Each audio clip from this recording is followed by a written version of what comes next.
முதல் வாசகம். கடவுள் தமது சாயலாகவே மனிதரை உருவாக்கினார். சீராக்கின் ஞான நூலிலிருந்து வாசகம்.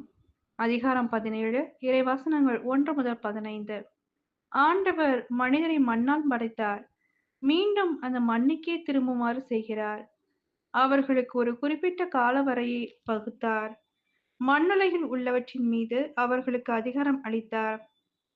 தமக்கு போன்ற வலிமையை அவர்களுக்கு வழங்கினார். தமது சாயலாகவே அவர்களை உருவாக்கினார். எல்லா உயிரினங்களும் மனிதருக்கு அஞ்சும்படி செய்தார். விலங்குகள், பறவைகள் மீது அவர்களுக்கு அதிகாரம் அளித்தார். தம் ஐந்தறிவை பயன்படுத்தும் உரிமையை ஆண்டவர் அவர்களுக்கு அளித்தார். ஆறாவதாக தம் அறிவுத்திறனில் பங்கு கொடுத்தார். அந்த ஆறறிவையும் விளக்கும் பகுத்தறிவை ஏழாவது கொடையாக வழங்கினார். விருப்புரிமை, நாக்கு, கண், காது ஆகியவற்றையும் சிந்திப்பதற்கு ஒரு உள்ளத்தையும் அவர்களுக்கு கொடுத்தார். அவர்களை அறிவாலும் கூர்மதியாலும் நிரப்பினார். நன்மை தீமையையும் அவர்களுக்கு காட்டினார். அவர்களின் உள்ளத்தை பற்றி விழிப்பாயிருந்தார். தம் செயல்களின் மேன்மையை காட்டினார்.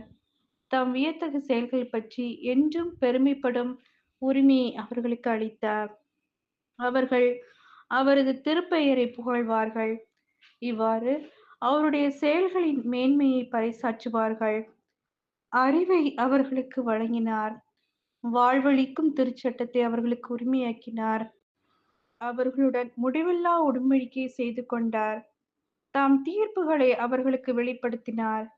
அவர்களின் கண்கள் அவருடைய மாட்சியை கண்டன. அவர்களின் செவிகள் அவரது மாட்சியின் குரலை கேட்டன. எல்லா வகை தீமைகள் குறித்தும் கவனமாயிருங்கள் என்று அவர் எச்சரித்தார். அடுத்திருப்பவர்களை பற்றிய கட்டளைகளை அவர்கள் ஒவ்வொருவருக்கும் கொடுத்தார். மனிதரின் வழிகளை ஆண்டவர் எப்போதும் அறிவார். அவரின் பார்வையிலிருந்து அவை மறைந்திருப்பதில்லை. இது ஆண்டவரின் அருள்வாக்கு. இறைவா உமக்கு நன்றி. நற்செய்தி வாசகம். இறையாட்சியை சிறு பிள்ளையைப் போல் ஏற்றுக்கொள்ளாதோர் அதற்குள் நுழைய மாட்டார். மார்க் எழுதிய தூய நற்செய்தியிலிருந்து வாசகம். அதிகாரம் 10, இறைவசனங்கள் 13 முதல் 16. அக்காலத்தில் சிறு பிள்ளைகளை இயேசு தொட வேண்டுமென்று அவர்களை சிலர் அவரிடம் கொண்டு வந்தனர். சீடரோ அவர்களை அதட்டினர். இயேசு இதைக் கண்டு கோபம் கொண்டு, சிறு பிள்ளைகளை என்னிடம் வரவிடுங்கள், அவர்களை தடுக்காதீர்கள், ஏனெனில் இறையாட்சி இத்தகையோருக்கே உரியது. இறையாட்சியை சிறு பிள்ளையைப் போல் ஏற்றுக்கொள்ளாதோர் அதற்கு உட்பட மாட்டார் என உறுதியாக உங்களுக்கு சொல்கிறேன் என்றார். பிறகு அவர் அவர்களை அரவணைத்து தம் கைகளை அவர்கள் மீது வைத்து ஆசி வழங்கினார். இது கிறிஸ்துவின் நற்செய்தி. கிறிஸ்துவே உமக்கு புகழ்.